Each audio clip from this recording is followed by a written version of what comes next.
kuai kana hele hele I alai ia e ke ki ohu e kaua koko. O na kino malu I kalani malu e hoe. E ho'olu mai ana o laka I kona mau kahu. O mako no, o mako no. Hea mai nā pua ka ilima, ilihia I ka makani o ka hau pepe. E komo I ka mamalu o ke kumula'au. E komo I ka olu o ka hali I maile. E komo I ka ahu ilima o ke ali'i. E komo I ka hale I malama lama ai ka leo. Ola ka ilima I ke aloha. He mai no e.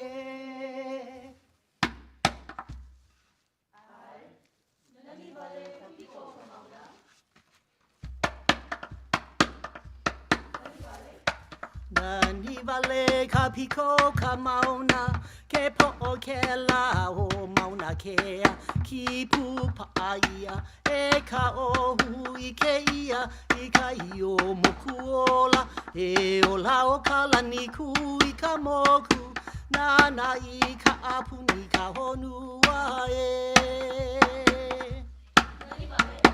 Nani vale ka piko ka mauna, ke po'o ke la o mauna kea, ki pupa ia, e ka ohu I ke ia, I ka io moku ola, e ola o ka lani ku I ka moku, nana I ka apuni ka honua e.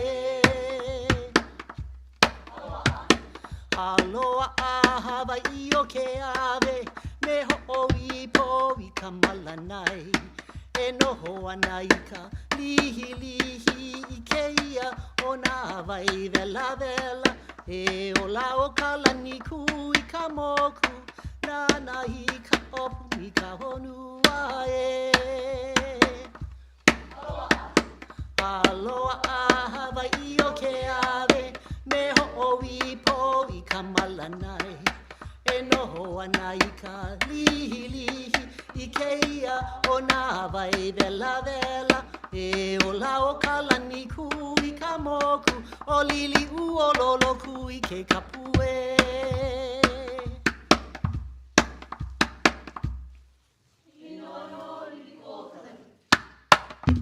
Hei noa no lili o kalani.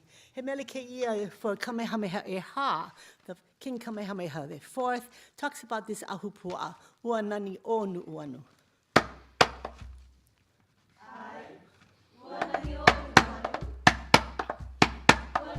Ua nani o nu'uanu, I ka lau o ke kawelu.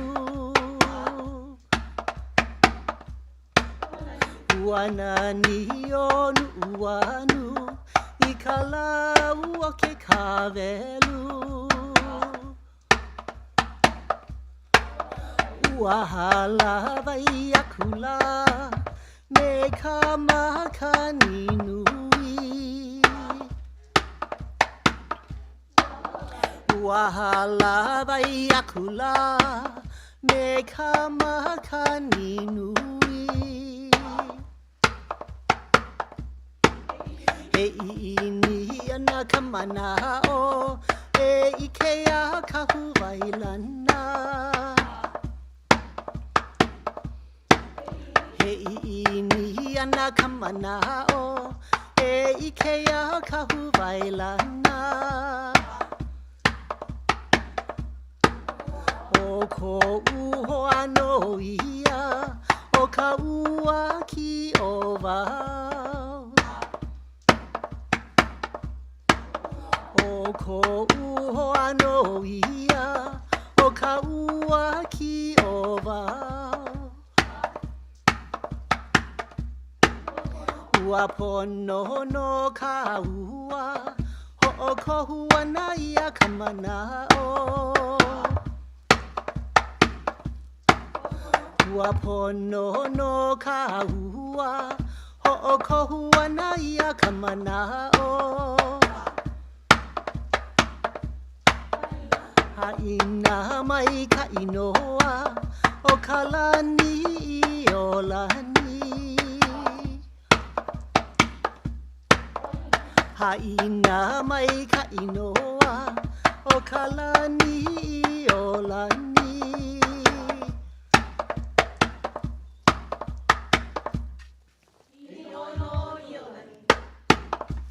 Mahalo.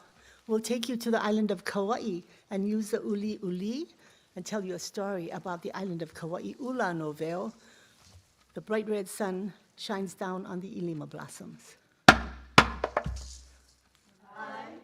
Ula no veo. Ki'ipa. Ula no veo la la e kala e lai kapua ilima la e. Ula no veo la la e kala e lai kapua ilima la e. Ua I ke vale o e lai ka ua loku lai a ʻOhana leila e. Ua I ke vale o e la I ka ua loku lai a ʻOhana leila e.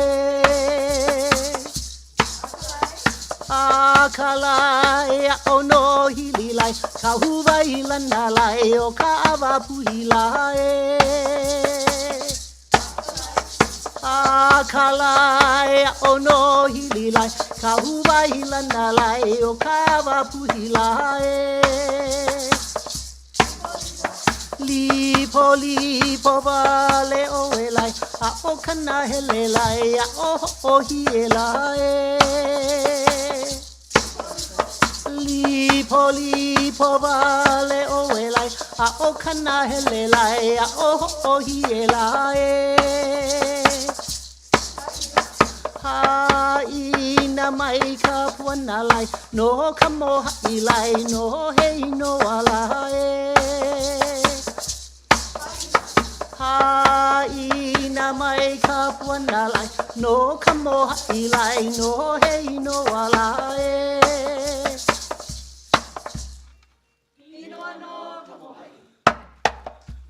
O nā pua o ka ili mala e a mele mele ili a lani I ke kulala. Hele a hele ina ni o e la e a puka mai e nā pua. Ili mala e a puka mai me ke aloha la e. Aloha.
Aloha and good afternoon, everyone.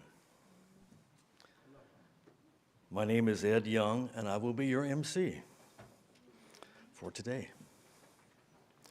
I am with the Office of Public Affairs for the Baha'i community of Hawaii.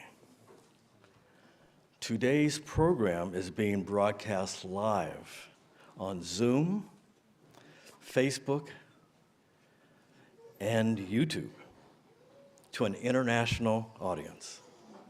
So they're with you today. Today is the second anniversary of the Lahaina Maui fires.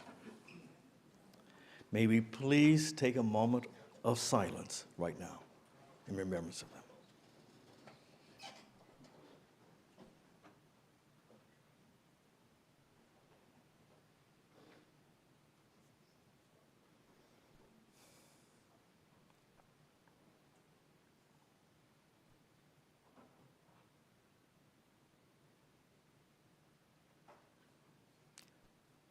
Mahalo.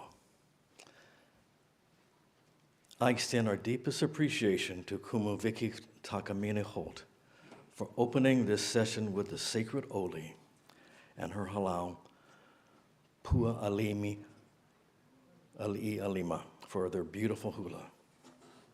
In Hawaii, it is traditional that all auspicious events begin with a sacred chant. Kumuviki invoked an Oli Pale, which is a sacred blessing that clears the space of any negative energy, sanctifies it, and joins us together in harmony. Thank you, Kumuviki, and your incredible dancers of Halau Pua Oli'i Ilima.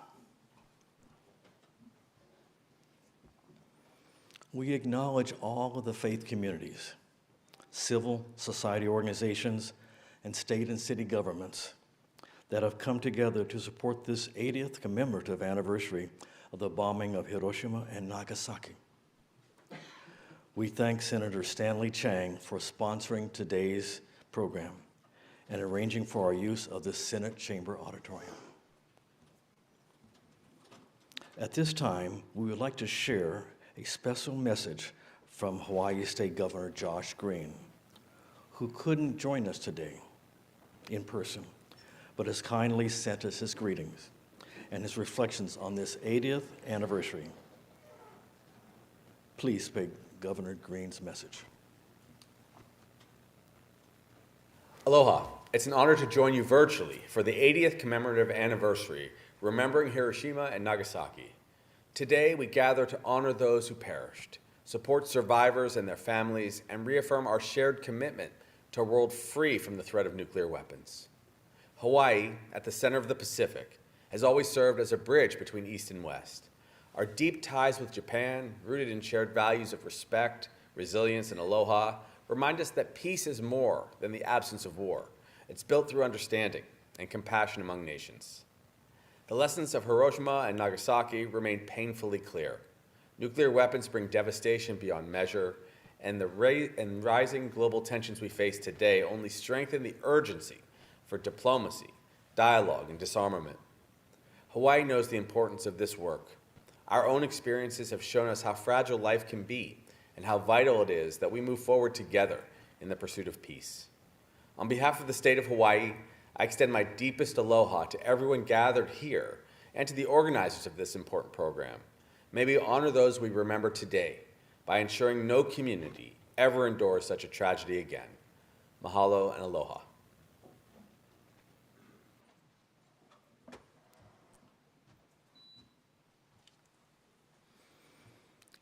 Thank you, Governor Green, for your message.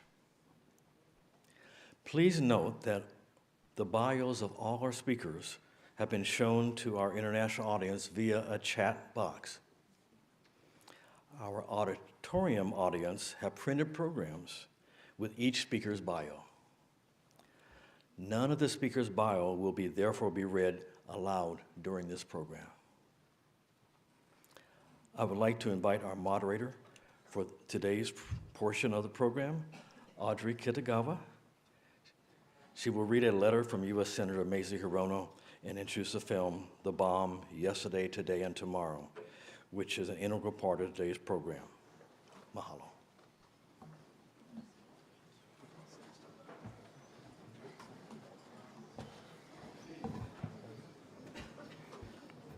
Thank you so much, everyone. Please be seated. Thank you. Thank you so much, Ed, and aloha mai kāko'o. I'd like to read a letter from U.S. Senator Mazie Hirono, who sits on the important Senate Committee on Armed Services. She sent the following letter, which I would like to read to you, and it begins, in recognition of the 80th anniversary of the bombing of Hiroshima and Nagasaki. Aloha and welcome to this panel discussion commemorating the bombing of Hiroshima and Nagasaki. I regret that I am not able to join all of you in this important occasion, but I appreciate you coming together in this somber anniversary. In 1945, 2 bombs were detonated over Hiroshima and Nagasaki. becoming the first instance of atomic weaponry in warfare. Thousands of lives were lost in an instant, with many more casualties resulting from radiation exposure to follow in years to come. Nearly 8 decades later, the tragedy of Hiroshima and Nagasaki serves as a stark reminder of the destructive capabilities of such weaponry and a grim warning of the dangers of nuclear weapons. Amidst rising global tensions, the threat of nuclear weaponry is fraught to the forefront of all of our minds. Working towards a nuclear-free future will require a careful, thorough, and sensible diplomatic approach that starts with meaningful cooperation with our allies. As a member of the Senate Committee on Armed Forces, I will continue to work with my colleagues to advocate for the reinforcement of diplomatic resolutions and strong congressional oversight of nuclear policy. Mahalo to the International Academy for Multicultural Cooperation, the Hawaii chapter of the United Nations Association, Global Security Institute, Voices for a Nuclear Weapons-Free World, the Interfaith ʻOhana of Hawaii, Unity Earth, the SINE Network, Jodo Mission of Hawaii, Soka Gakkai International, the Renkon Project, and the Light of Awareness International Spiritual Family for working together to co-sponsor this event. To the moderator, Ed Young, and the panelists, Rorry Daniels, Jonathan Granoff, and Audrey Kitagawa, I commend your commitment preserving the lessons of our past to inform a safer, peaceful future for all. My best wishes for a productive and informative event. Sincerely, Mazie K. Hirono, United States Senator. Thank you so much, Senator Hirono, for your letter to all of us today. Today's program will delve into international diplomacy, policies, and the key principles of diplomacy that can bring about effective ways of forging rapprochement when countries are in the throes of seemingly intractable positions. We begin this portion of our program with a presentation of an edited film which was created 5 years ago for the 75th anniversary of the bombing of Hiroshima and Nagasaki. Several of the filmmakers of this film are manning our technology and cameras today. The messages in this film are as important and highly relevant today with increasing geopolitical tensions and conflicts, and the threats to use nuclear weapons made several times over as these current conflicts have deepened and become prolonged. We heard just about a week ago about President Trump's move to a classified but appropriate location, 2 United States nuclear submarines over threats by former Russian President Dmitry Medvedev reminded the United States that Moscow still has nuclear strike capabilities. Trump said in a social media post that he sent the submarines just in case. These foolish and inflammatory statements are more than that. There is no question that tension is rising over nuclear weapon threats, so this film must be played to help us to remember the importance and the ways back to de-escalation of threatening, aggressive, and preemptive actions that do not lead us to the pathways of peace. The film features the mayors of Hiroshima and Nagasaki, former U.S. Secretary of State George Shultz, and Mikhail Gorbachev, former president of the Soviet Union, both of whom passed away not long after this film was made. This is an important historic film, and a professor friend of mine who teaches international diplomacy at his college makes seeing this film mandatory for his students.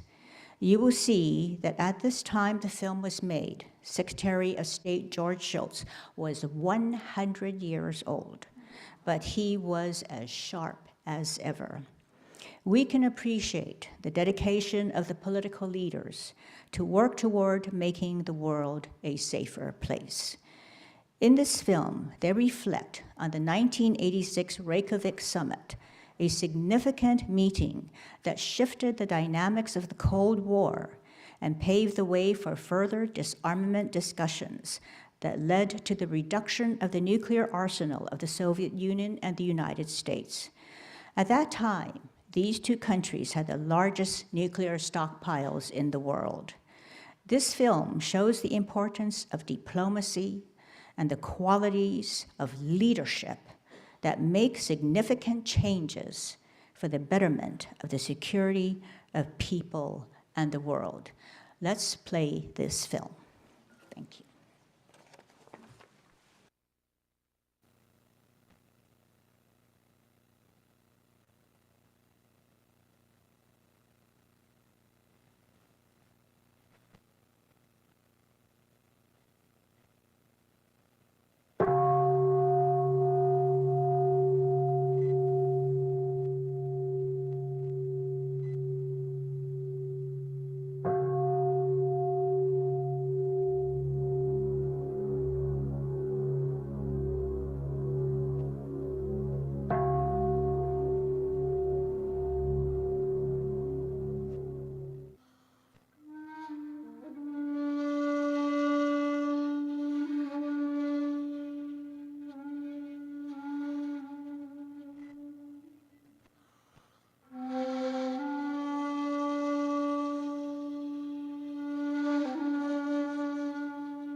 The world will note that the first atomic bomb was dropped on Hiroshima.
A warm hello from Hiroshima. My name is Mazie Kazumi, and I am the mayor of Hiroshima, and also the president of Mayors for Peace. This video, to mark 75 years since atomic bombings, has been created by 4 prominent international interfaith and intercultural organizations, making a joint appeal for nuclear abolition for the first time. It is my great honor to have this opportunity to offer a few words as a part of such a meaningful production.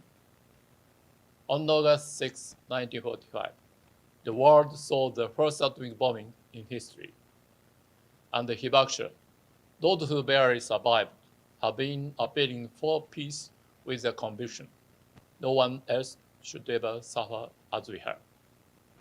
However, despite the fervent will of the hibakusha, self-centered nationalism on the rise and governments are expanding and strengthening their nuclear arsenals. What's more, the world is now confronted with the great challenge of COVID-19. With many countries, people are united in a spirit of humanitarianism against the virus. However, between countries, tensions are still high. Nuclear weapons, like an infectious disease, are a common threat to humanity. Civil society must unite to fight against this threat. In turn, policymakers around the world must respond to such public opinion by taking action. Mayors for Peace, composed of more than 7,900 member cities in 164 countries and regions around the world, stand with policymakers who courageously seek to eliminate nuclear weapons and absolute evil for humanity. I sincerely hope that everyone watching this video will join our fight for lasting world peace.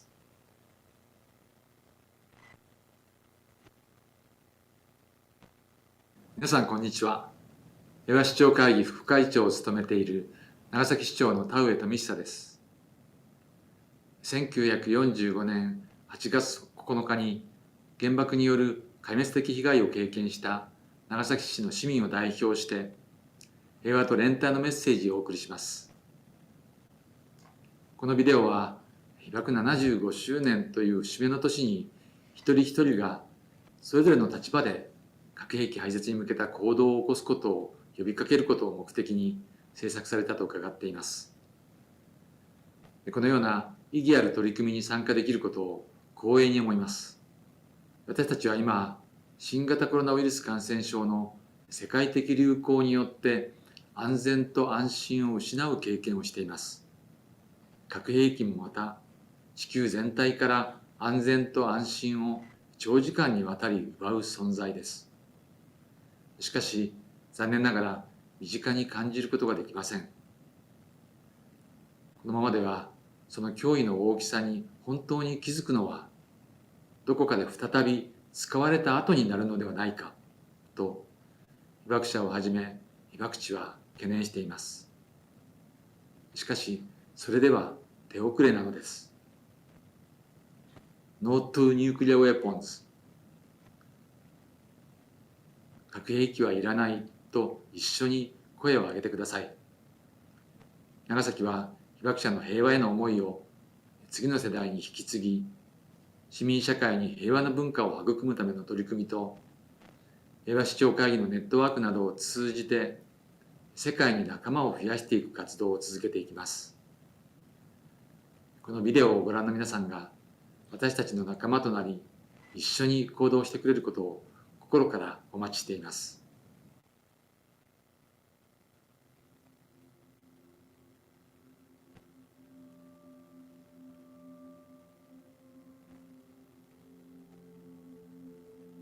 正義の味方になられ助けていただきたいな、そういう気持ち子供の頃持ってましたね。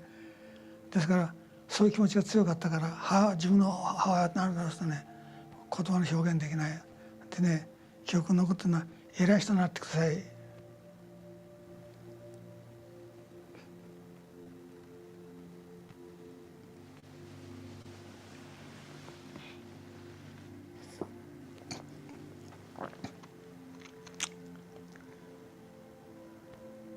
それはですね、多分もう死を覚悟した言葉ですね。それ辛いし。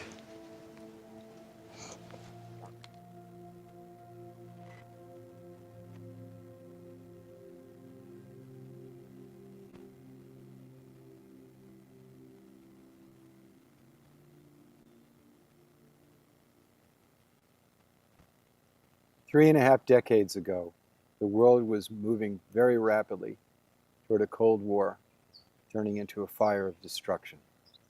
In the United States and the Soviet Union, very public demonization had overcome reasoned political discourse, and the readiness to use nuclear and other weapons of mass destruction precariously hung over all of our heads.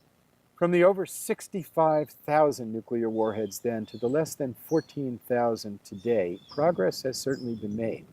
But the risks remain utterly unacceptable, and much needs to be done. This vision for a safer, nuclear weapons-free world remains to be fulfilled. That is our task today. It is thus an enormous honor to hear today from President Mikhail Gorbachev and Secretary of State George Shultz, two men who not only made history, it's really fair to say they helped save history. And for that, and I know I express this for millions of people, thank you so very much.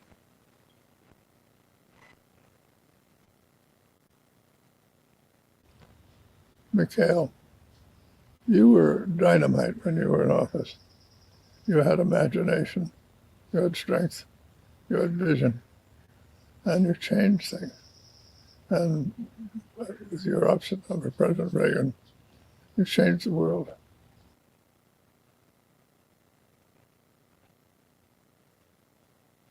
I'm in my 100th year, but I feel like a promising young man. Let me tell you a story about how things get started and the vital importance of leadership in making that happen. When we came into office in the Reagan period, relations with the Soviets were as cold as they could be. After they invaded Afghanistan, President Jimmy Carter cut off all relations with them. When I came into the job of Secretary of State, I worried about this because as Secretary of Treasury, I had dealt with the Soviets and made deals with them that worked and got to know the personalities and had some fun and one or two rather dramatic circumstances. So I was uneasy. I talked to President Reagan, who was surrounded by people who wanted to keep things down. And he gave me permission to have weekly meetings with Ambassador Dobrynin if the purpose, we would stick to the purpose of getting little weeds out of the place before they grew. We had enough problems, so Dobrynin was glad to take part.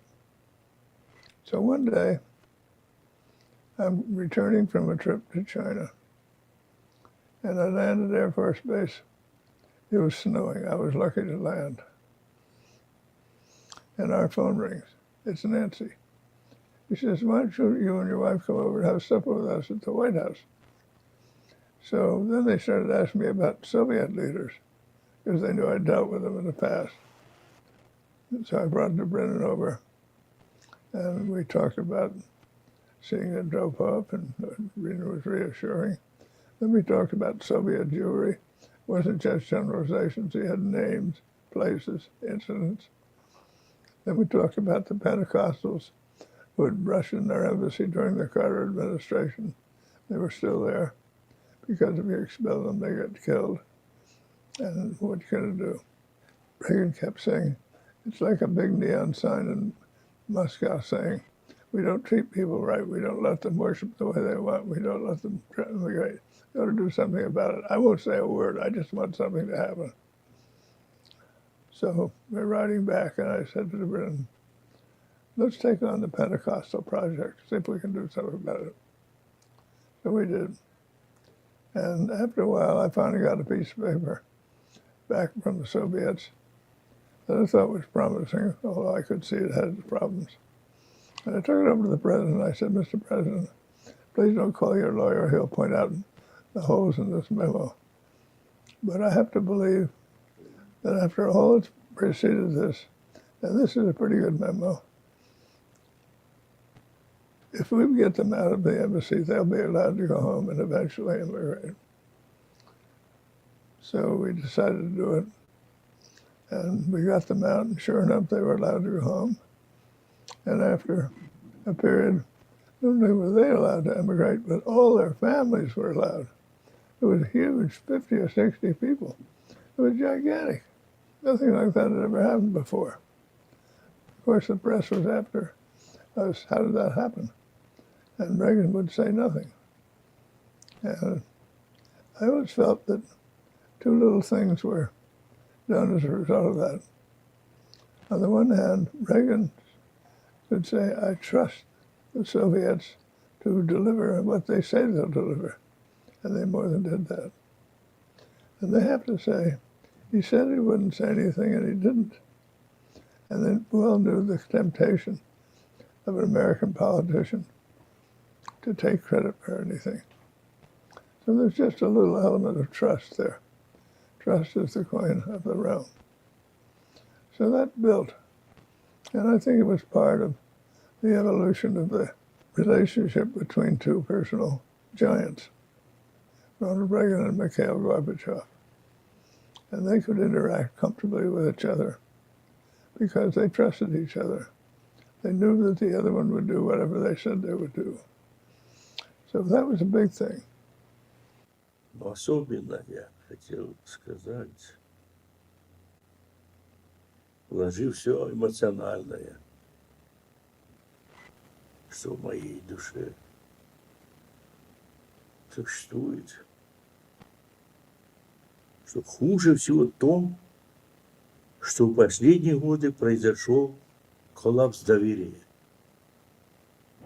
в отношениях между ведущими державами, которые, согласно Уставу ООН, несут главную ответственность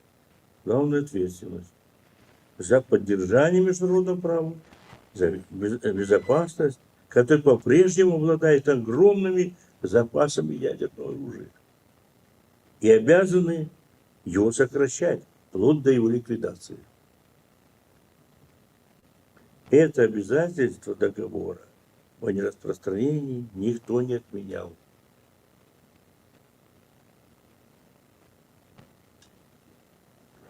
Я с огромной тревогой вынужден говорить о милитаризации международных отношений. Это результат вот всех этих ошибок, которые допущены, промахов, крупных, опасных. Проблемы, конфликты последних 2 десятилетий, которые вполне можно было бы урегулировать мирными политическими, дипломатическими средствами, пытались решить путем применения силы. Так было и в бывшей Югославии, и в Ираке, и в Ливии, и в Сирии. Хочу подчеркнуть, что это не привело к решению проблем. Результатом стало расшатывание международного права, подрыв доверия, милитаризации. Милитаризация как политики, так и мышления.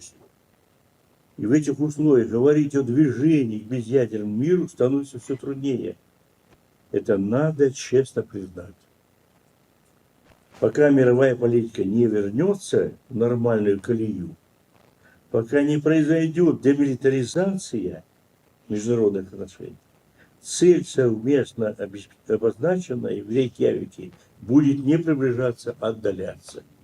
Чтобы изменить такое положение, необходим диалог. Фактический отказ от него в последние годы был самой большой ошибкой. Давно уже пора возобновить его по всей повестке дня, не ограничиваясь обсуждением региональных проблем, по которым существует разногласие. В годы, когда мы покончили с холодной войной, мы признали, что помимо национальных и иных интересов есть общие интересы, прежде всего предотвращение ядерной войны. So there was supposed to be a meeting in Washington, and the Soviets sent word saying they'd like to have a preliminary meeting before the Washington meeting. We said Reykjavik would be okay because it's isolated. Hofty House had a downstairs, and there was a little room on the side. That's where we met. The room was very small. Reagan's at one end, Gorbachev's at the other end. I'm sitting beside Reagan. Shevardnadze beside Gorbachev. That's all the interpreters. So it's very intimate discussion. We were there for 2 days, and we had real exchanges. And on the first day, morning, Gorbachev laid on the table all of our negotiating points. He was agreeing to them, all of them. We were astonished. We went back and talked it over our group. And then all of a sudden, he put a condition on everything, that we have to kill the Strategic Defense Initiative. And Reagan had proposed this, and his idea was that people will find ballistic missiles, and somehow you have to defend yourself against them. And he wasn't about to give it up. So we had, on the one hand, huge amount of progress, including a world free of nuclear weapons. In the end, we couldn't agree on anything. We did agree in a separate negotiation that human rights would be a regular recognized item on our agenda. That was a breakthrough, a very important marker. Then we had the Washington Summit, which the INF Treaty was signed. That was first big breakthrough of reducing and eliminated an entire class of nuclear weapons. And these were relatively short-range ones, which were very dangerous because the amount of time between when they're fired and when they hit is like nothing. And so the chance to defend yourself is minimal. That took place at Reykjavik. После того, что было сказано, что ядерная война недопустима, что в ней не может быть победителей, и что она нельзя остаться в такой ситуации, что надо заняться всей этой нагромождением этих и избавляться от ядерного оружия. Думаю, что Рейкьявик – это действительно то, что останется в истории навсегда. Ибо не будь Рейкьявика того, что хоть и с трудом, но что последовало после него, как начала меняться ситуация и отношения, мы могли прийти такой, когда и ядерное оружие могло при его масштабах и вырваться из-под контроля политического. Поэтому надо было сделать. И мы пошли. Переговоры были интенсивными, очень основательными, прямыми. Были президенты, были министры иностранных дел с ними. И была большая группа инспекторов, политических и военных, экспертов.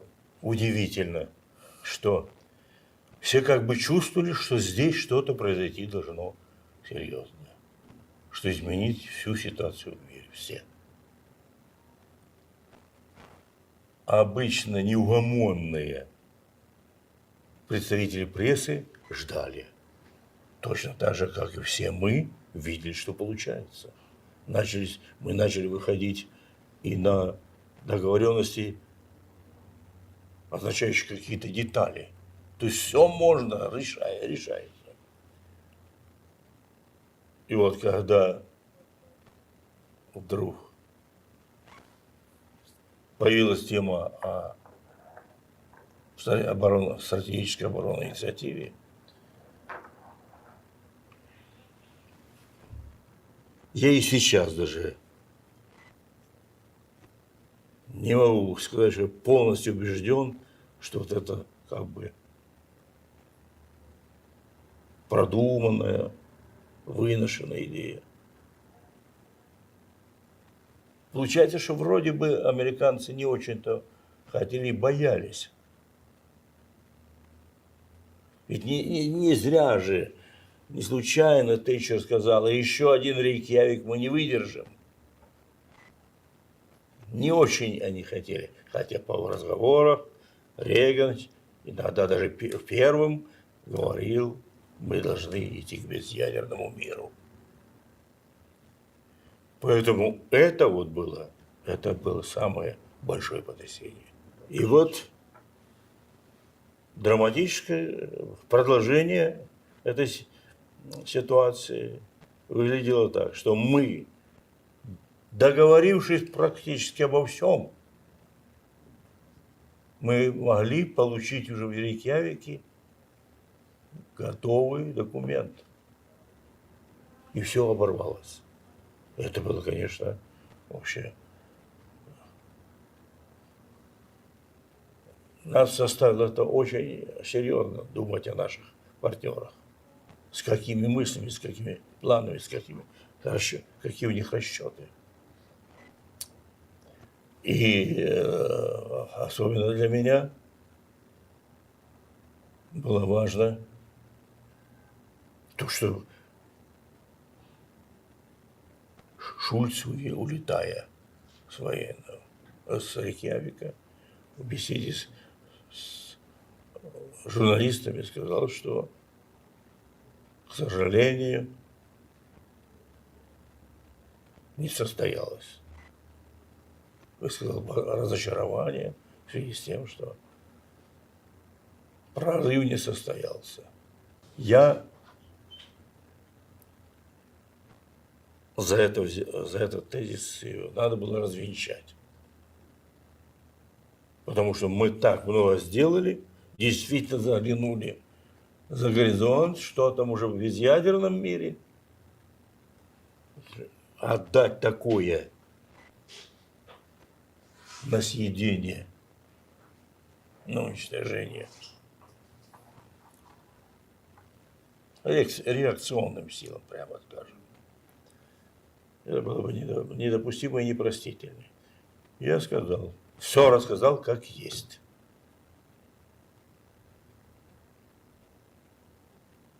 И сказал, что это прорыв.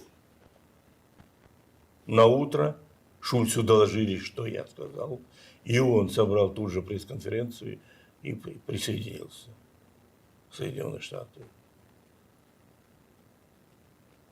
Это, конечно, надо воздать должное Шульцу. Он вообще играл весьма конструктивную, позитивную роль.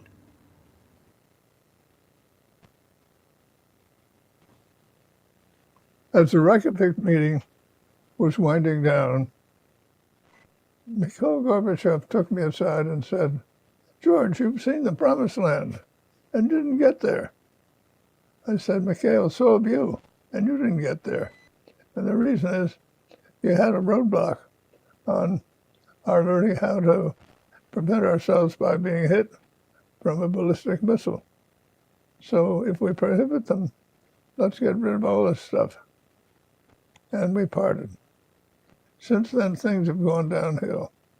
People think of all kinds of reasons not to do the work. But there is something hopeful beyond simply a belief that a worthwhile goal is to get to the Promised Land. I'm really excited to know that the National Academy of Sciences here has, with some very prominent physicists, once again in touch with their counterparts in Russia. And they're meeting fairly frequently, lining out possible positions and problems, and also getting to know each other. This is a very good development. And it is supported by the fact that the Vatican and the Russian Orthodox Church are trying to do something of similar nature. So, with all of the gloom and doom people are spreading, forget it. Something good is happening. And in the end, the good things will prevail.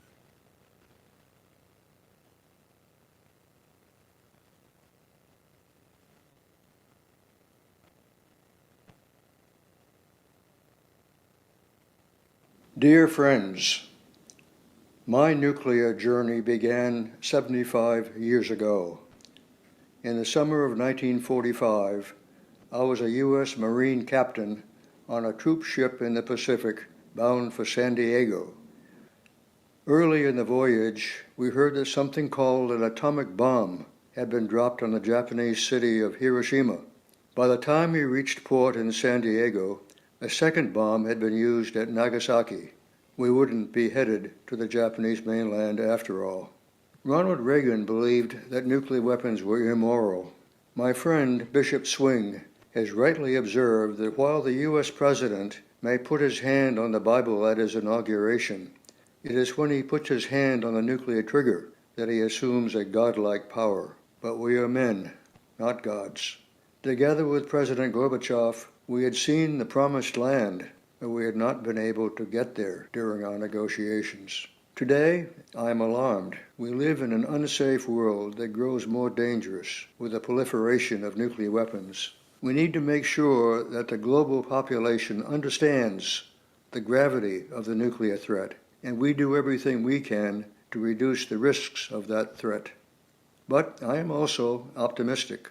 I see that wise and knowledgeable people are talking about these crucial issues. Such dialogue can lead to progress, so there is hope. I have seen the Promised Land, so I know that it exists, and the leaders who can take us there can emerge from among our children, grandchildren, and great-grandchildren. Sincerely yours, George P. Schultz.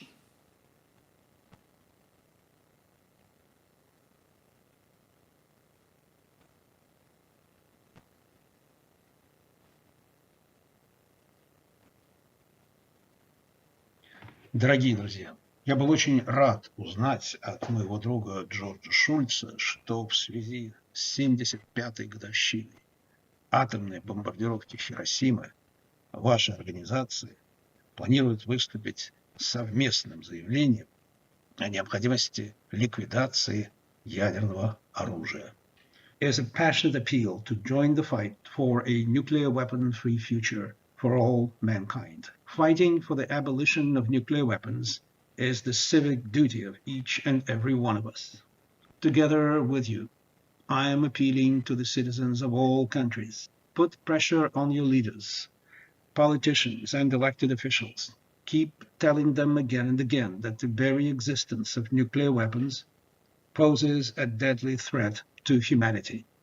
Demand that they take concrete action so that the arsenals of nuclear weapons get smaller with every passing year. We started on the road to a world without nuclear weapons in Reykjavik. It turned out to be a difficult and thorny path. But there must be no other goal than the complete elimination, the abolition of nuclear weapons. I wish you the strength of spirit, dedication, and perseverance in advancing that goal. С уважением, Михаил Горбачев.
Stay put, Brent, until I can get on.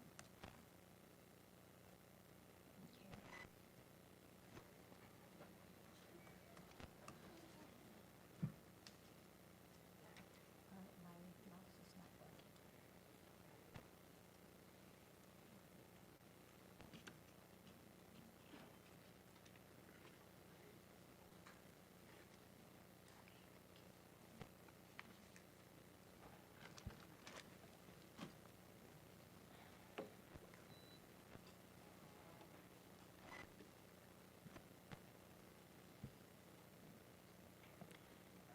So thank you so much, everyone. Can you hear me all right? Okay, thank you. So this is now a historic film, and the points raised in it contain real pearls of wisdom for all of us. And let's get right to our takeaways from this film and what lessons it poses for us today. The mayor of Nagasaki, conveys the message of mobilizing citizens to work together to say no to nuclear weapons. Rorry, what role do you see civil society, ordinary citizens can play in creating a tipping point for transformation so that nuclear weapons can be abolished? And what is our role as ordinary citizens? You have the floor. Well, thank you. First of all, let me just say thank you so much to the organizers of this important and somber event, and also to all the audience joining us online and in person. Even though it's a very difficult topic to think about, the 80th anniversary of the terrible tragedy that was the dropping of the atomic bombs on Japan, it's really important that we come together at these moments and reflect on where we've come, how far we've come, and what there is left to do. So I think as ordinary citizens and as members of a vibrant civil society, there are several things we can do. It's important, I think, in this moment to remember that the proliferation of nuclear weapons is really based on fear.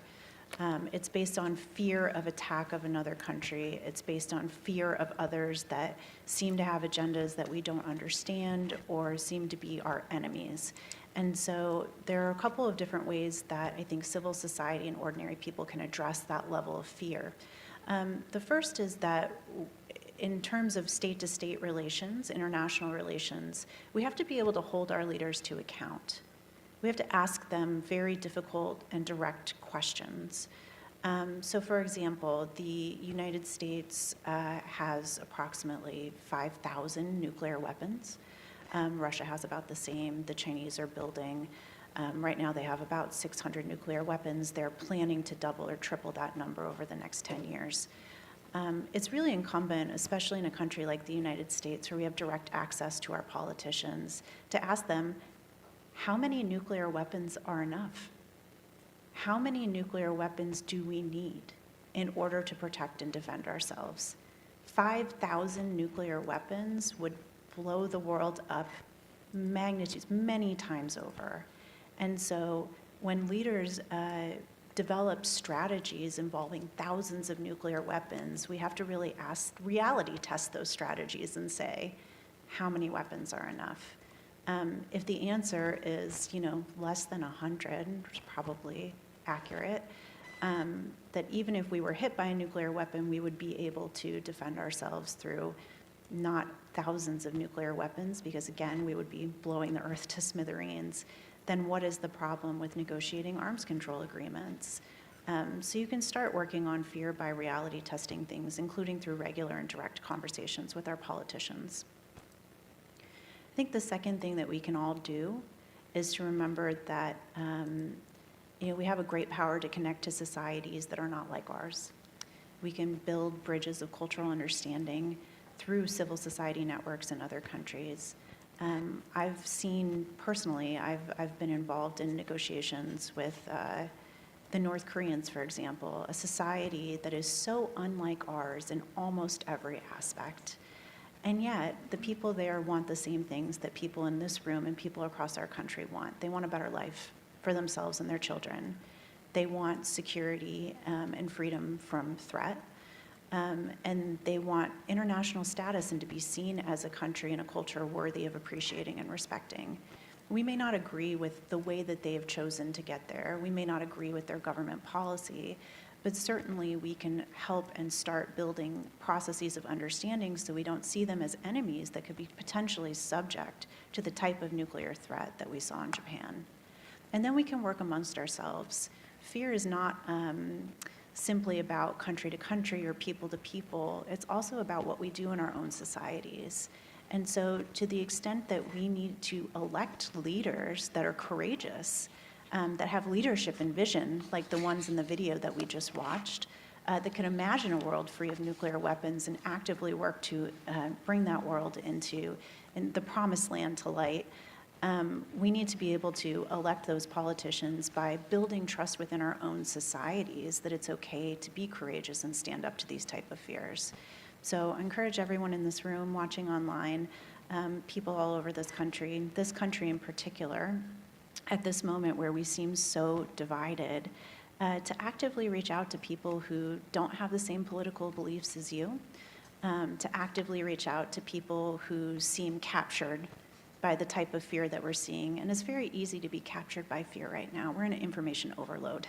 I mean, we absolutely do not have the capacity to process the amount of information that we hold even in our own hands and our own cell phones. So reach out to people who you know build human connections. And in doing so, we can really develop the type of shared values that will be incredibly important to electing leaders that are courageous enough to stand up to threat without threatening others. Thank you so much, Rorry. So Jonathan, in the film, you indicate that during the Cold War, there were 65,000 nuclear warheads and to a reduction of less than 14,000 nuclear warheads today. So it sounds as if progress has been made. Jonathan, can you explain to us how this happened? Absolutely.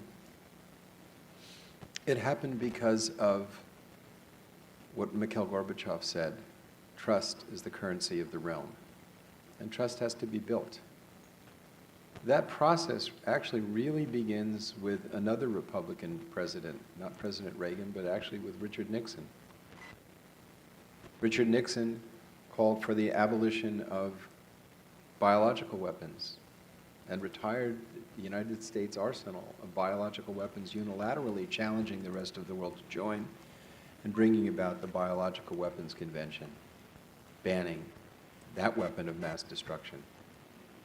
Richard Nixon also was the president when the Nuclear Non-Proliferation Treaty was brought into effect in 1970. That treaty has three pillars. One pillar is every country in the world, except for 4 countries in the world, are parties to that treaty. Israel, Pakistan, India, and North Korea are not parties to the treaty. Every other country is. And only 5 countries out of all the rest of the countries in the world are allowed to have nuclear weapons under that treaty. The United States, China, France, the United Kingdom, and Russia. But the treaty contains within it a bargain. It is that those 5 countries agreed that they would negotiate the elimination of nuclear weapons, disarmament. That commitment was made in the Nixon administration. And the rest of the world was promised the right to develop nuclear energy. Whether that's a good idea or a bad idea, that's not the question. The treaty gives countries the right to do that.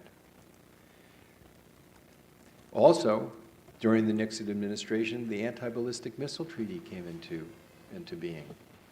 That basically assured that the countries with the weapons would be vulnerable, that they wouldn't try to prevent themselves from being hit with nuclear weapons.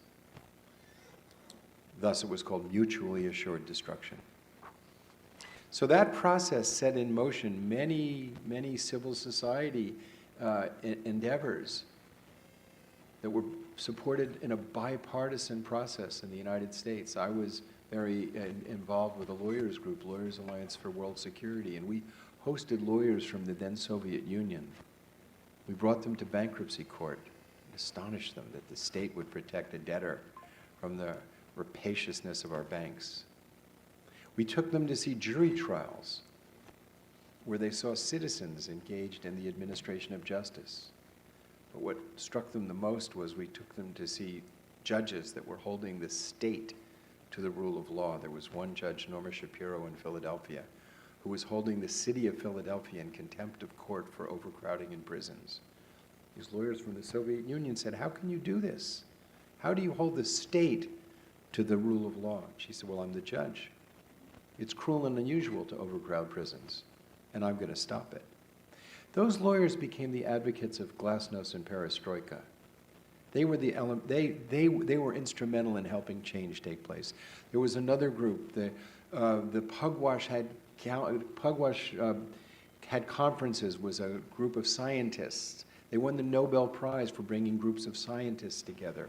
So a fabric of trust was created. And thus there was a culture in our country that believed that we could make change. So when Mikhail Gorbachev and Ronald Reagan decided that they would meet in 1985, there was a culture of people in this very conservative Republican administration. And we saw George Shultz, the Secretary of State. And what he did prior to the meeting in Geneva in 1985 was he met with Soviet leadership and he used the skills that he had as an American businessman and negotiated. And there's a meeting that he had with Shevardnadze at the United States mission to the UN just before the meeting in Geneva in 1985, in which they laid out a method of dealing with the differences, just like good businessmen negotiating an agreement that would work for both parties. They first began and said, what do we agree on? Let's build from things that we agree on. We agree that we want to protect our people. We agree that if there is a nuclear war, everything will be lost. Let's agree on that. And they built from there. Then they had a category of issues that they believed that if we negotiated further, we could make progress. So we'll have to deal with those. And then there were issues that they agreed that we're not ready to even deal with. So when Gorbachev and Reagan met in 1985 in Geneva, and I was privileged to be invited to be a participant in the 20th anniversary of that meeting that was hosted by the city of Geneva. So I spent a week with the participants in that meeting. They agreed in the second paragraph of their communique, a nuclear war can never be won and must never be fought. It was obvious. It is absolutely obvious. And I think that Rory's point about how many do we need? We now know that less than 200 of these thousands of weapons were to go off, it would basically throw at least 5 million tons of soot into the stratosphere and end civilization. And we know how close we've come to mistakes. I mean, look what happened here in Honolulu, just a few years ago. Somebody made a mistake and everybody thought that North Korea was attacking you. Or what about so people realize mistakes can be made, and there have been dozens of mistakes by computers, and people have intervened. So the first thing they said was a nuclear war can't be won and must never be fought. And then the last line in that communique was, and neither party shall seek military advantage over the other. In other words, we persuaded the Soviet culture that we were not out to get them. And they started discussing amongst themselves, why are we making all these sacrifices? Why are we bankrupting ourselves with all of these weapons? How can we change? And once they started to question, the whole oppressive state made no sense. And thus the Cold War ended. So progress can be made. And what happened once that principle was laid in, after Reykjavik, there was a commitment that we would move toward a nuclear weapons-free world. And then the first treaty we had was the INF Treaty that completely wiped out an entire class of offensive weapons. And the Soviets honored it. And thus they stopped targeting Western Europe. And we honored it. Of course, the Trump administration pulled out of that treaty. I don't see any reason to have pulled out of it. We didn't get anything for pulling out of it. And the Russians retargeted Western Europe. But what was put in motion was cooperative threat reduction endeavors, in which we actually bought the material from decommissioned Russian nuclear weapons and used them in our nuclear energy plants. So we converted that which was a threat to us to light bulbs. And we went from over 65,000 to now less than 14,000. That is an accomplishment. That means that we are able to do this. We're able to wipe out huge amounts of these arsenals. But it was all built on trust, and it was all built on honesty, and it was all built on, as Einstein said, bullets kill men, but atomic bombs kill cities. A tank is a defense against a bullet, but there is no defense against a weapon that can destroy civilization. Our defense is law and order. As an American and as a lawyer, I am reminded of a key part of our Constitution. It's called the Supremacy Clause. It's unique. It says this principle in the Constitution is the supreme law of the land, and it is. Any ratified treaty is the supreme law of the land.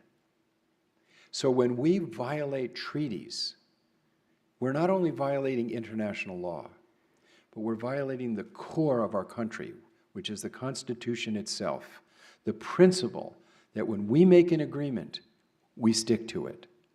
And that's what we have to get back into action in our country. We have to hold every politician to the principles that build our country, that make our country great. There's a foundation, which is the rule of law. And treaties matter. And that's what allowed us to accomplish this great accomplishment of reducing the nuclear arsenals by over 80% and reducing the risk that we have. But today, trust has been broken and has to be rebuilt. And the rule of law is in danger as well. And it's up to us as Americans to get back on track. So thank you so much, Jonathan. So on following up on Jonathan's comments, Rorry, it seems that credibility is the underlying foundation. So trust is the realm of the coin of the realm. And so, however, it seems that there's a rising mistrust in the global system. Is this so? And if so, what do you think is the cause of it? Yeah, I think that there's definitely rising mistrust in the international system. It's actually amazing to think about at a time when the process of economic globalization has brought prosperity to so many, that we tend to see that prosperity as potentially advancing threats to our interests instead of significant mutual interests with other countries. But the rising mistrust in the international system really comes from the major powers in that system. I would say particularly the United States and China, but many of the P5 players, including Russia, no longer committing to peaceful use of power, but really trying to use power coercively in order to advance their country's own interest over a larger collective interest of the international community, including towards peace and stability. So, the United States is not a passive player in this.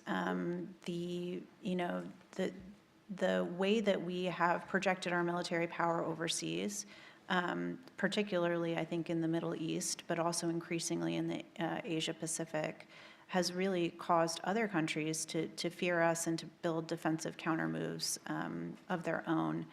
I want to reflect for just a second on what Jonathan said and what was said in the video about the value of dialogue and diplomacy in these moments.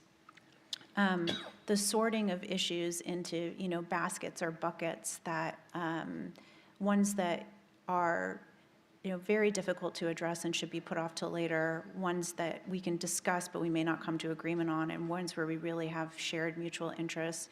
I've seen that between the United States and China, that approach has really worked well, and it's been able to deal with some of the rising mistrust in the international system. So, for example, during the strategic and economic dialogue, which was the process of diplomacy put into place in the George W. Bush and Obama administrations to talk to China comprehensively about a range of national interests, sometimes up to over 100 dialogues on different issues. One that was very successful dealt with the idea that nuclear fissile material must be reduced. And so the United States and China together built centers of excellence to convert highly enriched uranium power plants into low enriched uranium power plants, and did that first in China, but then took it internationally and converted several plants in Africa from producing material that could be used to make a weapon into producing material that could not. So we can see that the value of dialogue and diplomacy to deal with some of the rising mistrust in the international system can, in fact, do a lot to reduce the threat of nuclear weapons. However, to the extent that countries act erratically or continue to use their power coercively in order to advance their interests, they invite backlash. There's always a balancing effect against this. And where we see countries wanting to proliferate now, where we see conversations about developing nuclear weapons is surprisingly not among America's adversaries. Those that have nuclear weapons, they have them, they might be proliferating, but the conversation about building new indigenous nuclear weapons programs is happening with our allies in Asia because they no longer trust that the United States will come to their defense if they're threatened by China or North Korea. And so I think that the work of addressing rising mistrust in the international system starts with consistency of behavior. It starts with the principles that Jonathan just laid out, that when we make agreements and we commit to things, we honor them and we stick with them. And to the extent that we feel that our commitments should change, we start a process of dialogue to address why we think we need those changes instead of just taking action. And so the idea that the United States, would no longer protect its allies with a nuclear umbrella has really kick-started a new era of rising mistrust in East Asia. And I think it's an area that we should all watch very closely. There's obviously active conflict in the Middle East. There's active conflict in Europe. There are so many places that deserve our attention. But at a minimum, we should be able to treat our treaty allies, people we have committed to defending, with a certain level of respect for their security situation and to reinforce the idea that we would indeed come to their protection. That allows them to go on with their lives and go on with their priorities without feeling a need to build more nuclear weapons. The more states that have nuclear weapons, the higher the likelihood is that one weapon will be used, and one weapon is too many. But let's start with our allies first, and then we can move on to building trust among our adversaries or countries that don't look anything like us. And again, we have a track record that shows us that dialogue and diplomacy does work to address these issues. So thank you so much, Rorry. Today we see several attempts among leaders dealing with the nuclear weapon states being unable to have successful outcomes at peace tables, and except recently between Pakistan and India that successfully ended what appeared to be a growing conflict between these two nuclear weapon states. So Jonathan, how important is it, this aspect of trust that we have been talking about, and I think it's very important to raise again and again in diplomatic relations among leaders of these countries as instructive to us with respect to success or failure of their peace summits. And for example, peace has not been able to be achieved in the prolonged Ukraine-Russia conflict or between Israel and Hamas. So what are your comments about this? Well, let's take Israel and Hamas first. There was a memo written in the 1990s called A Clean Break. It was written by mainly by Douglas Feith and Richard Pearl. Richard Pearl was one of the people that stood in the way of moving toward nuclear disarmament at Reykjavik. And he wrote an essay called A Clean Break. And what was it a clean break from? It was a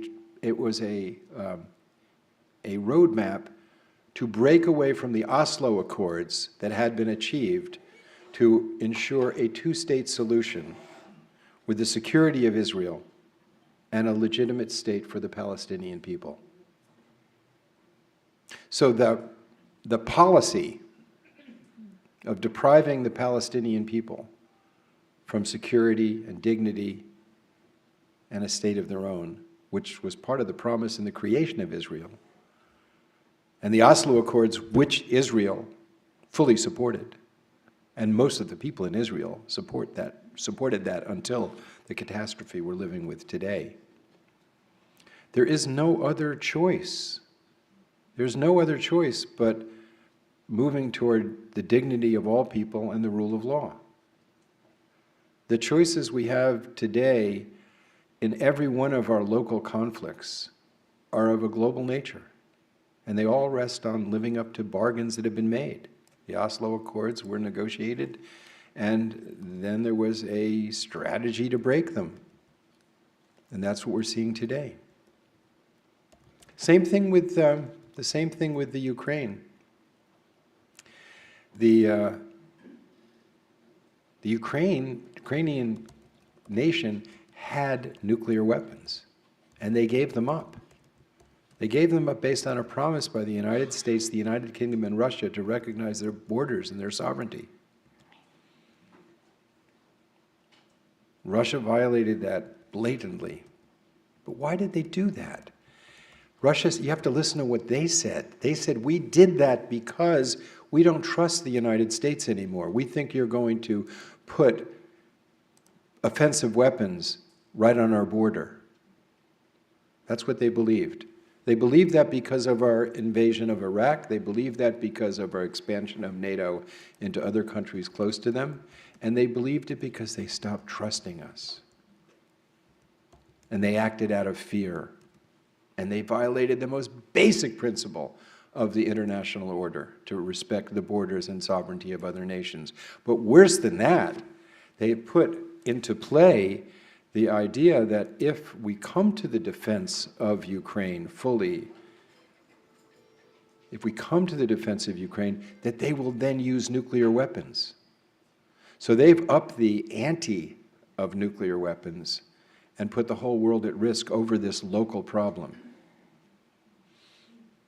So when we talk about proliferation, we're talking about seeing a world in which every local border conflict becomes an existential threat to all of humanity if we have a cascade of proliferation. That's why the Nuclear Non-Proliferation Treaty is so important.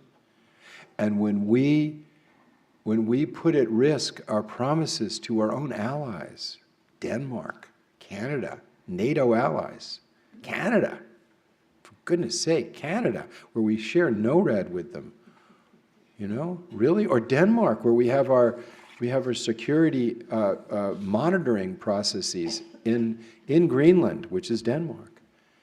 We're stimulating proliferation, turning the crisis we see in Ukraine into a model that we'll see in other places. Hopefully people will look over, will look at the abyss, the danger of continuing this breakdown of the international order and start talking. Because if Humpty Dumpty falls apart, we can't put it back together again. We still have a United Nations where people talk. Last week I was participating in a conference of the Interparliamentary Union, which is a union of all the parliaments of the world except ours.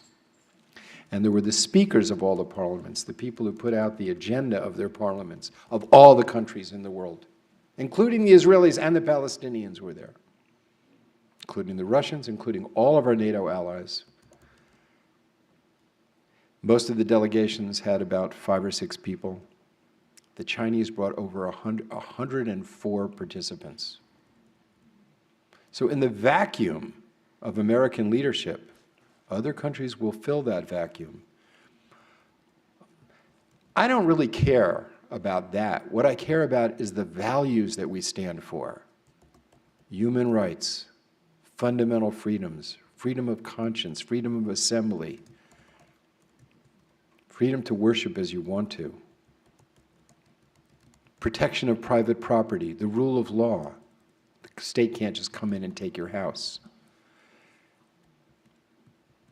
Truth in reporting the government to the people. The basic formula where the people are the employers and the state is the employee, not the state as the employer and all the rest of us are working for the state, and usually some leader of the state takes the attitude that everybody works for them. Those are the values that matter. I'm not afraid of the Chinese, in the marketplace per se, but it's a values issue. It's a values issue, and our values matter because they're based on the inherent dignity of every single person and the rights of every single person, and that's what's at risk. So thank you so much, Jonathan. Yes, values do matter. And Jonathan says that a lot of it depends on the bargains that we made, the contracts that we enter into, the international treaties, which are the laws of the land. And, it is problematic when we breach our word, our agreements, whether written or oral. So Jonathan also mentioned the NPT, or Treaty on the Non-Proliferation of Nuclear Weapons. And Rorry, how can we bring countries back to their NPT commitments? I think the major countries of the world have to start through leadership and recommitment to the principles of the NPT. They're really, if you read the treaty, there's really three things that countries have committed to do. One is reduce their own nuclear weapons stockpile to contribute to the reduction of nuclear weapons stockpiles in the world. The second is that countries that are not nuclear powers have committed to not becoming them, so no new nuclear powers. And the third is that all countries have the access and ability to develop the peaceful use of nuclear energy, which includes, power generation. There are also several ways that we can use nuclear technology to do important work in global public health, including cancer treatments, et cetera. So those are the three commitments. And it strikes me that we actually don't need the United States to negotiate on any of these things with other countries in order to stand by our commitments. We don't actually need a parity agreement with Russia or a simultaneous drawdown to begin the process of reducing our own nuclear arsenal. Again, how many weapons are enough? Even a simple step to start reducing our nuclear arsenal may prompt a little bit of trust building in the international community about commitment to these principles, and I think that that's important. We need to seriously allow for the peaceful use of nuclear energy and nuclear technology. I mean, despite its many drawbacks and serious, risks, it remains the cleanest source of power in terms of emissions, and less variable than the current scope that we have of renewables, wind, water, thermal, et cetera. So it's actually a really important component of the energy mix that we need at this moment to solve our other existential crisis, which is the coming climate crisis. But in order to allow for the peaceful use of nuclear energy, we have to be able to talk to other countries about the fears that we have that they'll develop nuclear weapons, and to listen to what they say are their fears about the need for nuclear weapons. So we have to approach these countries with what I think of as strategic empathy. Strategic empathy does not mean that we have to agree on the same set of grievances or solutions. We don't even have to agree on the same facts. We simply have to be willing to sit at the table and say, I will listen to your point of view and I will take it seriously. And if we can do that, I believe that there are many accomplished diplomats in the world that want to work on addressing those fears through non-threatening ways. That is indeed what being a statesman is all about. It's about using the values of dialogue and diplomacy and the art of persuasion in order to compel other countries to meet us in the middle and cooperate on shared interests. So if we all agree that there's a shared interest that a nuclear war must never be fought, then there's certainly ways to approach countries, listen to what it is that they are afraid of, and work to reduce those fears. The United States is the most powerful country in the world, by a lot. Our military is the strongest in the world. We can all be very proud of that. We can also recognize that to other countries, it feels quite threatening to deal with the United States. And so to the extent that we approach these conversations with dignity and respect for the interest of others, that we come to listen and not to lecture, we can make a very impactful difference in this world and ultimately lead to a world without nuclear weapons. Thank you so much, Rorry. I'm going to add 5 more minutes to this portion of the conversation because it's been very, very important for us to hear these points raised by Rorry and Jonathan. So, Jonathan, can you give us your assessment of the legal status worldwide of nuclear non-proliferation and disarmament, so we can gauge how near or far we are from achieving a nuclear weapons-free world? Because Gorbachev said that the refusal to engage in dialogue was the biggest mistake of the past few years. And he says above national, above all else, national and all other interests, there are common interests and the prevention of nuclear war, and that we must move together towards a nuclear weapons-free world. So Jonathan, give us that assessment.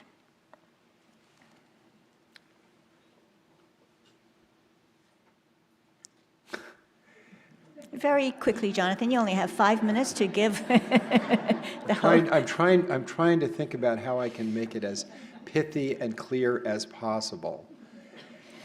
The Nuclear Non-Proliferation Treaty remains a pillar of international security. I would say it's the third most important legal instrument of the 20th century. The first international legal instrument is the UN Charter. It's a place where people can talk to each other. So when we deride the UN Charter, when we marginalize it, we marginalize the very structure that we need. Airplanes can fly from one country to another because of the UN Charter. Business, trade, the UN Convention on Arbitration is what allows financial flow all around the globe. You look at the clothes you're wearing, it may have been financed by a Swiss bank, produced in Malaysia with cotton from God knows where. We live in an integrated world. The climate is integrated, the economy is integrated, but our security attitude toward each other is totally provincial. It's not based on the reality that we have to cooperate to protect the climate. We have to viruses don't carry passports. The polar ice cap doesn't care what happens if we change the Gulf Stream and what happens to all of us. So we have interests that are collective, that are universal, that require cooperation. The UN Charter is the most important instrument to provide that architecture. The second is the Universal Declaration of Human Rights, which says every single human being has inherent dignity worth protecting. This is an extraordinary accomplishment. And the third is stopping these weapons of mass destruction from spreading all over. The Cuban Missile Crisis, what precipitated this important treaty. The KGB and the CIA said, absent constraints, there'll be dozens of nuclear weapon states. So we risk a lot by not adhering to that treaty. And the disarmament provision in the treaty was affirmed by the International Court of Justice that said unanimously there is a duty to negotiate the elimination of nuclear weapons. We don't see this duty put before us in the press. We don't talk about it. The City Council of New York passed a resolution to create a commission for education of the populace on nuclear weapons and in our schools. We need to teach people about this threat. It needs to be part of it was part of the dialogue that allowed Reagan to make that progress in the 1980s. People need to talk about it. So imagine if the Biological Weapons Convention said, no country can use polio or smallpox as a weapon. No country. But we'll let 9 countries use the plague as a weapon to maintain international peace and security. You would say, that's absurd. That's not sustainable. That can't work. It just offends our sense of fairness and logic. But that's precisely the regime we have with nuclear weapons. We're saying that 9 countries can have them, and we're not going to call on them to negotiate and make a safer world, and the rest of the world can't have them. That's not going to last very long. People don't like to be treated as second-class citizens. People don't like to feel that they can't rely on the most powerful to restrain themselves. So our choice is either a dystopian world in which every conflict puts the whole world at risk, or getting back on track to the values that make our country great, the rule of law, and what makes our business community great, because I've done business in lots of countries around the world as an international lawyer. Lots of places you make an agreement, it's not very stable. It's transactional and it's always in negotiations. In this country, for the most part, when 2 people shake hands and say, we're in agreement, you can trust them. That's the norm.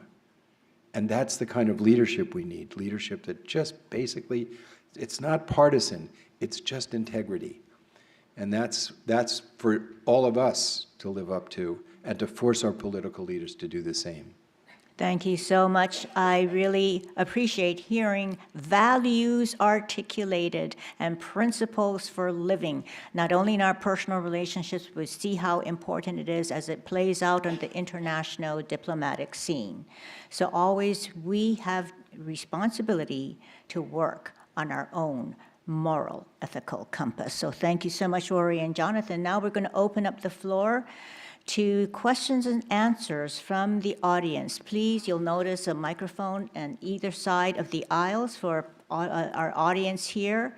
And also we have a question and answer going on our technologies of Zoom as a webinar platform. So please line up if you have questions that you would like to ask.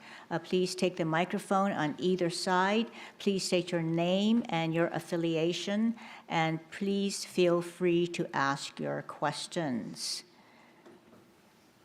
Okay, go ahead. Joseph, please take the microphone.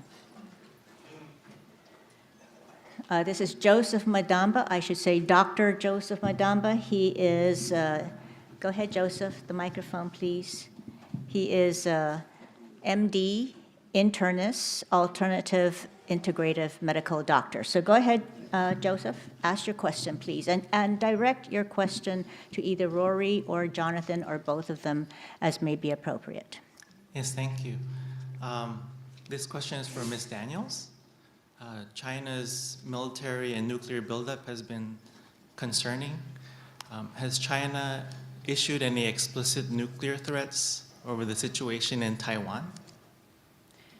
Well, thank you very much for the question. My expertise, though, in part nuclear nonproliferation is cross-Taiwan Strait relations, so I'm very grateful for this question. No, China has not issued any sort of nuclear threat over Taiwan. We do know that a Taiwan conflict could escalate very, very quickly, though, because the United States does have provisions in our law, our legislation, the Taiwan Relations Act, to provide Taiwan with arms of a defensive nature and to ensure the issue of Taiwan's sovereignty is resolved without the use of force or coercion. At this point, I believe the way forward on Taiwan is to continue to uphold a diplomatic solution.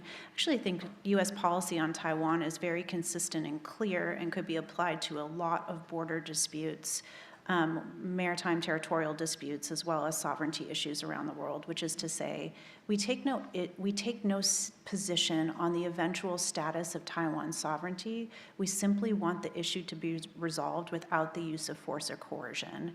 So I think the Chinese have been quite clear, actually, that their nuclear buildup they see as defensive in nature. And as providing them with as they build their nuclear weapons arsenal, providing them with sufficient arsenal for a second strike capability. The Chinese have actually committed to no first use of nuclear weapons, something that the United States government has not done. So while the issue of Taiwan is very serious and it's important that it's resolved without force or coercion, the nuclear dimension has not yet been a piece of that puzzle for the Chinese. Okay, thank you so much, Rorry. I see someone standing up, Diana Hirabayashi, taking the mic. So Diana, please ask your question. Thank you. And to whom will your question be directed? To both, thank you. Okay.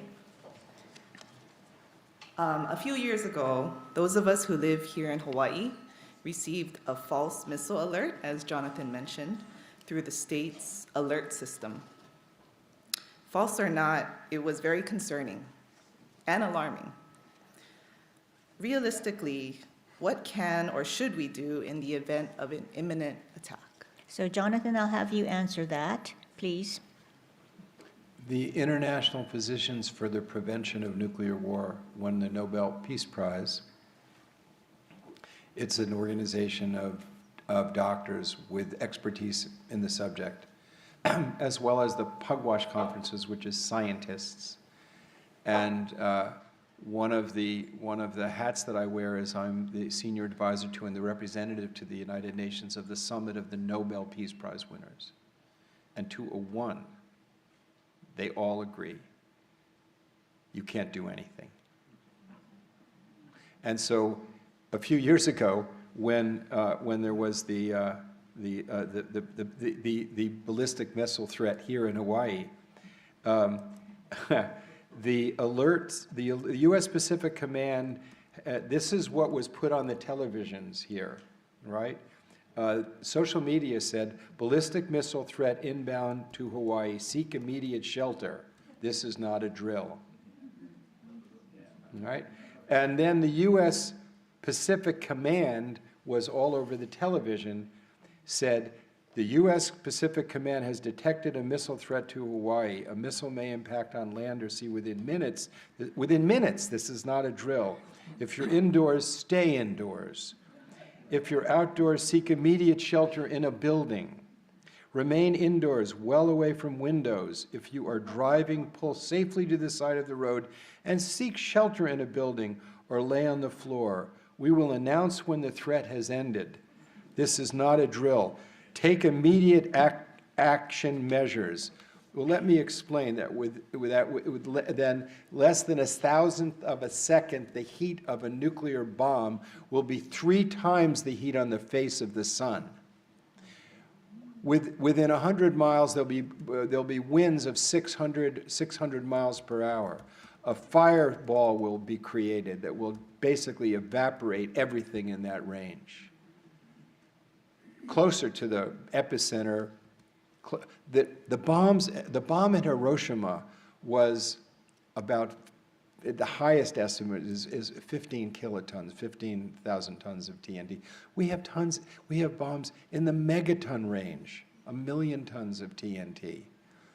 We're talking about immeasurable suffering, immeasurable destruction. There is no defense. There is no place that you could hide in. And you know what?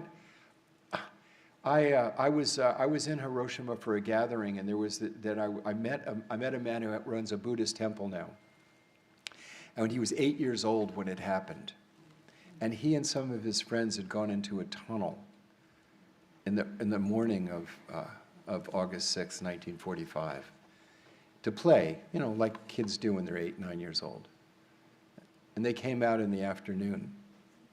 Everything they knew, everyone they knew, was gone.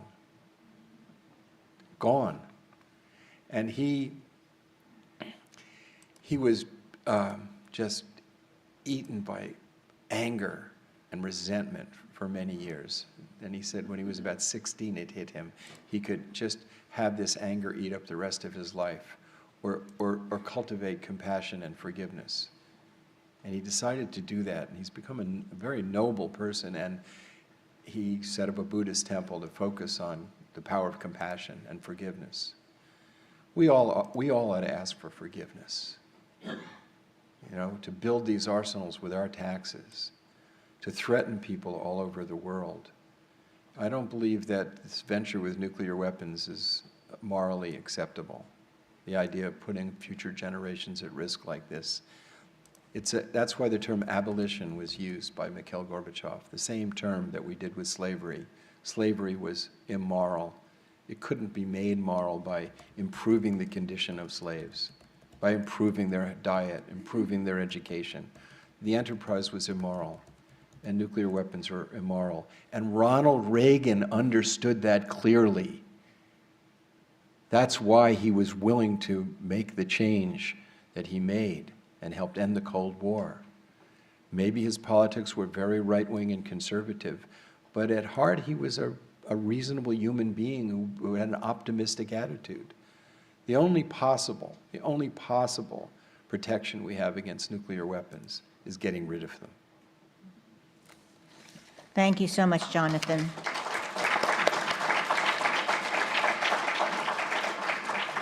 Okay, we have more time for question and answer. So yes, Tadia Rice, you have the floor now. Nui loa, we're on. Mahalo nui loa. This distinguished panel that has come together is like having the brainiacs of the world in front of us. Thank you so much for your information. We are living in a time, in a world, where isolationists are working against globalists, and where hate is rampant and really competing against loving activities by individuals and organizations. Our time now is that of, in the United States, the erosion of a constitution, the loss of law, the loss of trust amongst our own citizenry. Oligarchy seems to be winning. Money is evaporating into others' pockets. We are facing not just nuclear proliferation, which of course will just wipe us all out, but other things on the way to isolationism and all of the factors that we've talked about. What can I, as one individual who might have a limited influence and has relationships that I'm trying to build that are positive and growth-oriented, what can I really do to talk to a politician who is not interested, or to try and galvanize a religious organization that has now swallowed the Kool-Aid of a new administration? What do I do as an individual when I'm trying to inculcate in my children and grandchildren values and morals where they cannot see it reflected by our institutions? To whom is that question directed, Tadia?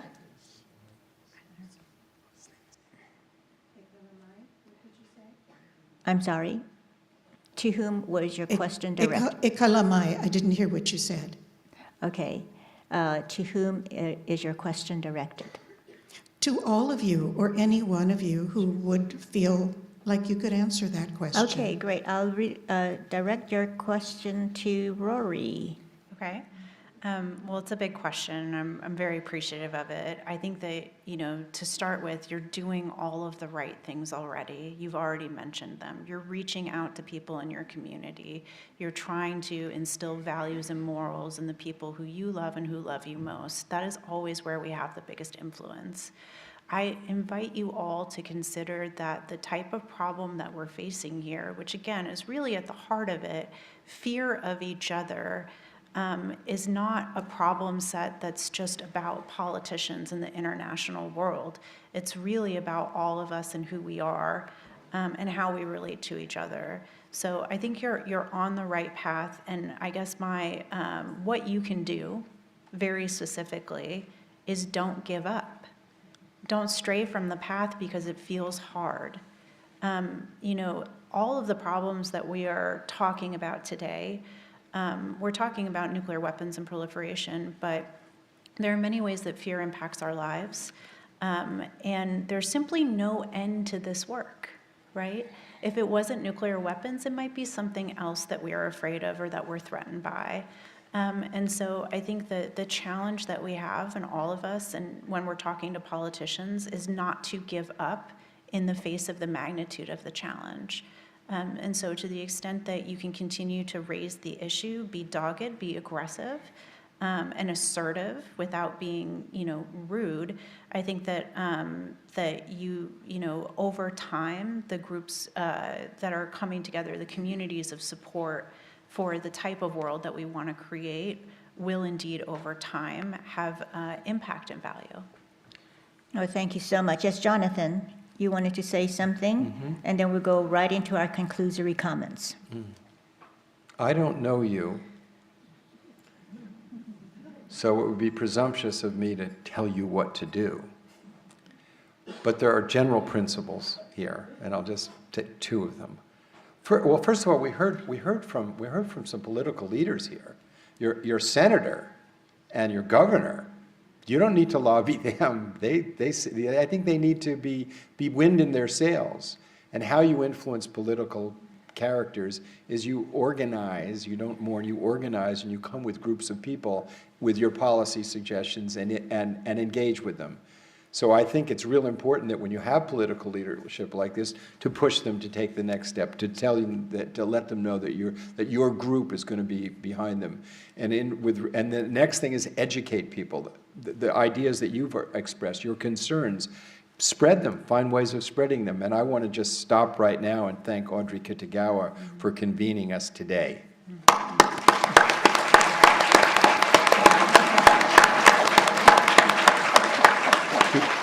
Because it's exactly this kind of process that has to take place all across our country and across the world, where people get together and feel safe to speak frankly, to feel safe that we can talk with each other.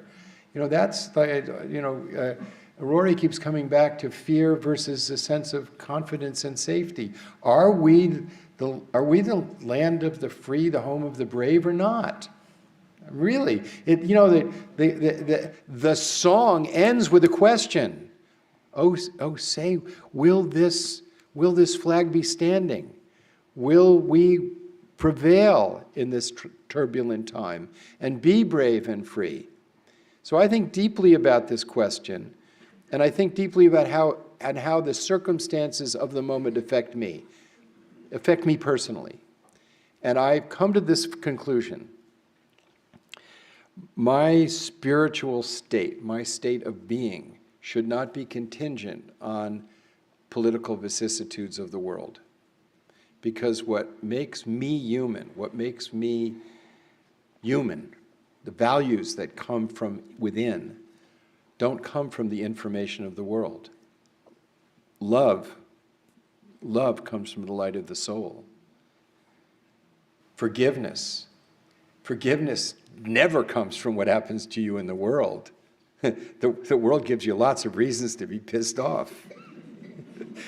But forgiveness comes from something deep inside.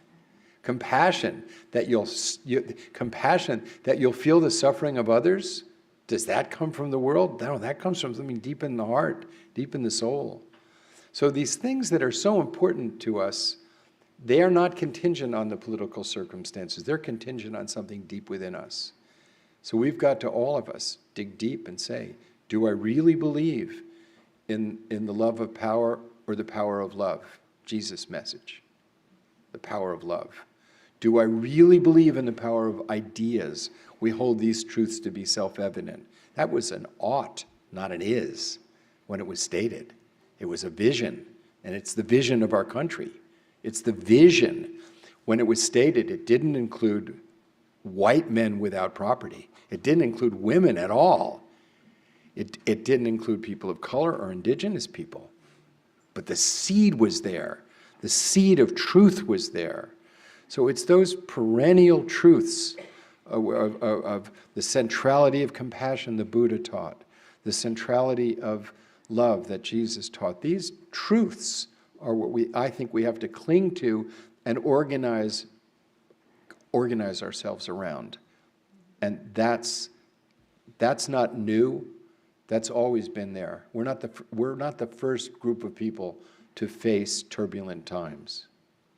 It's our job, however, to reaffirm those highest values that have always been part of humanity. So thank you, Jonathan. We shall consider that to be your conclusory remarks. My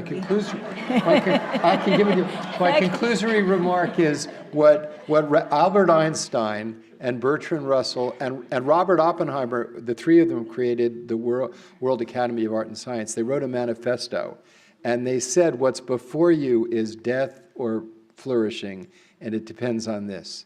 Remember your humanity and forget the rest. Well, thank you so much, Jonathan. Okay, so now, Rorry, your conclusory remarks. Please, you have 3 minutes. Okay, I'll be very brief. It's hard to follow Jonathan, so it's good to be brief. But I think I would say to all of you again, to kind of follow on the excellent question and conversation we've had, I really encourage you, just don't buy the premise that we can be sorted into good countries and bad countries, good and evil, good guys and bad guys. I'll leave you with a quote by Alexander Solzhenitsyn, who is a very famous Russian dissident. And he said, and this has been so impactful in my life, if only it were so simple, if only there were evil people somewhere insidiously committing evil deeds, and it was necessary only to separate them from the rest of us and destroy them. But the line between good and evil cuts through the very heart of every human being. And who is willing to destroy a piece of our own heart? I find that quote very powerful because it reminds us that, one, the work that we do starts within us. 2, that we cannot simply typify and create enemies where perhaps none exist by buying into this premise that there are good countries and evil countries in the world. And if we do that, if we really look at all the countries in the world and say, you don't need to be like us to be legitimate, you don't need to, have a government system like us, you don't need to have the same interests, you don't even need to have the same values, we can see that there are good and evil inside all of us, then we attack this idea that we're all the hero in our own story, and everything that is happening to us that is bad is coming from without us and not a part of what is inside us. And that allows us to have compassion for other countries. It allows us to have strategic empathy. Again, there's no world in which all the countries are going to agree on a mutual path forward, but as long as we can resolve our differences through dialogue and not through the use of threat or coercion, I think we can indeed build the peaceful world that we all deserve.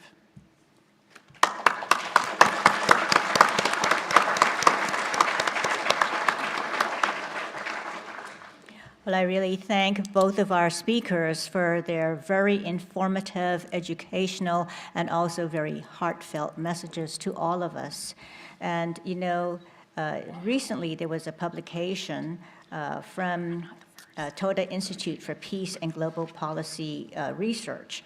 And Ramesh Thakur, in his report called A Skeptic's Take on the Nuclear Bomb, said, a more rational and prudent approach to reducing nuclear risks would be to actively advocate and pursue the minimization, reduction, and elimination agendas for the short, medium, and long terms identified in the report of the International Commission on Nuclear Non-Proliferation and Disarmament.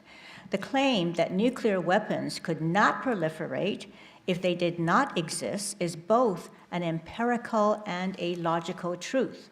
The very fact of their existence in the arsenals of 9 countries is sufficient guarantee of their proliferation to others and someday again use.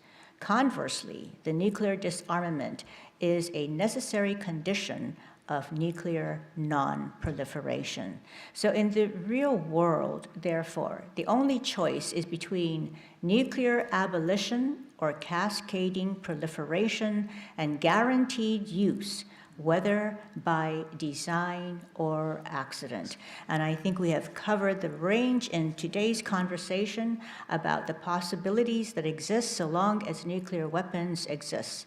And I love the conversation about the return to our values, which were articulated by both of our speakers, because it is an important conversation that we must continue to have, and that is about our capacity to have self-reflection, inner awareness, and to be able to understand that in reality, we are deeply spiritual beings in human form and structure. So it is very important that we return to our authentic selves, and that is capital A, capital S, and who we are as spiritual beings, and that is the essence of love. And in the totality of that love is our capacity to grow the heart of compassion, understanding, and empathy, and caring for each other. And that is who we are in reality as spiritual beings. And we must never underestimate the power that each of us holds to be able to start the inner journey of self-reflection, that we may come to realize the reality of who we really are.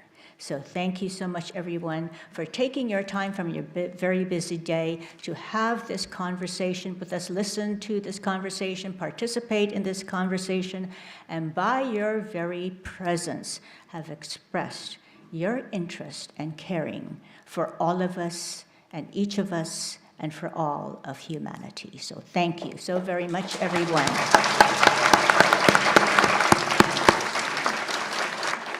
Yes, we truly have. Hold on just a second. I'm going to turn over the floor to Ed Young, our MC, and I just wanted to, express my gratitude to all of you and to our speakers. So, Ed, you now have the floor.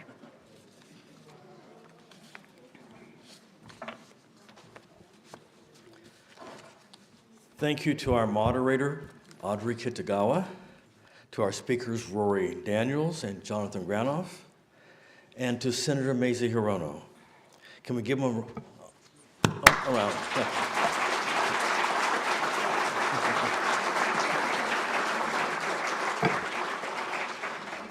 Rorry Daniels and Jonathan Granoff flew in specially from New York City to be with us in person.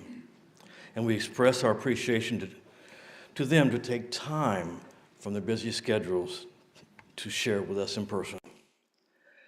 This has been an insightful and substantial, rich program that has helped to give us a deeper awareness of the importance of working together to stop the proliferation of nuclear weapons, and ultimately to have them abolished that we may all live in a world free of nuclear weapons.